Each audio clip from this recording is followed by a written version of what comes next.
Pour un sport sans violence ni incivilité, c'est le nom donné à une rencontre-débat organisée ce samedi à la bibliothèque départementale des Bouches-du-Rhône. La journée, parrainée par Maillard Monchipou, ancien champion du monde de boxe en supercoq, a pour objectif de réfléchir aux moyens qui permettraient de mieux lutter contre ce phénomène. Alexandre Caribonne sera l'un des intervenants présents. Il est aujourd'hui sur notre plateau. Bonsoir. Donc je le disais, vous serez l'un des intervenants à cette journée rencontre qui a lieu donc ce samedi matin à la bibliothèque départementale. Qu'est-ce qui vous a séduit dans ce projet pour que finalement vous soyez convaincu de l'intérêt d'avoir une telle journée?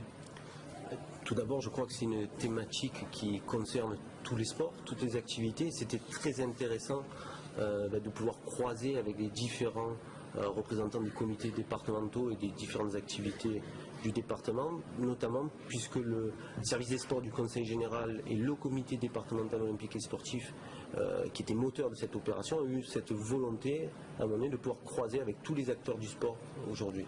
Ensuite, il est vrai que c'est une problématique qui est intéressante et il faut peut-être que le sport ne fasse pas trop l'autruche et accepte de regarder les choses en face, tout simplement, tout tranquillement, en sortant des préjugés et en affrontant un petit peu la réalité du terrain et en abordant les solutions possibles. Alors vous êtes membre du comité départemental FSGT 13. Au sein de ce comité, justement, vous menez différentes initiatives pour que le week-end, lors des matchs, que ce soit en football ou dans d'autres sports, tout se passe au mieux.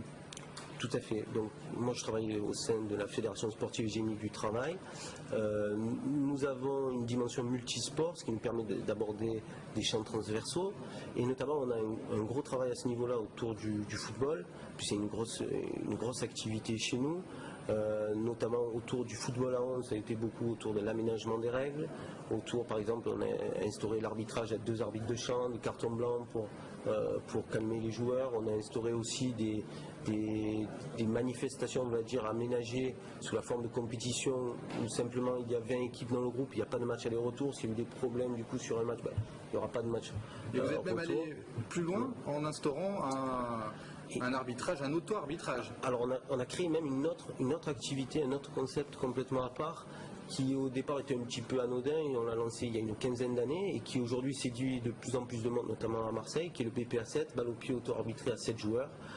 Et où cette fois-ci on est dans une logique de responsabilisation où c'est auto-arbitré, les règles sont réduites au plus simple appareil, les tacles sont interdits, il n'y a pas de hors-jeu et en plus on est dans une logique où sur un même créneau vous avez 4 matchs à 1 heure et vous avez 4 matchs sur un même créneau, donc vous avez 2 matchs puis 2 matchs qui se suivent, donc vous avez 8 équipes qui sont sur un même site, ce qui permet aussi de déconnecter des problèmes de violence qui pourraient être isolés.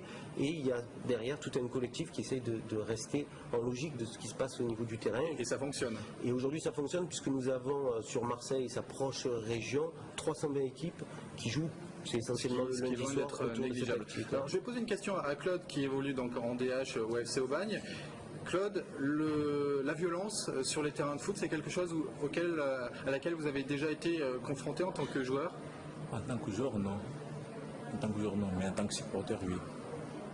Donc des gens qui sont aux abords du terrain et qui vont vous insulter, disons-le, ou alors même rentrer sur le terrain pour... Ouais, il y en a, c'est parce que il y en a, mais vous savez c'est pas en fait la plupart c'est pas les joueurs, la plupart c'est les gens qui sont autour du stade.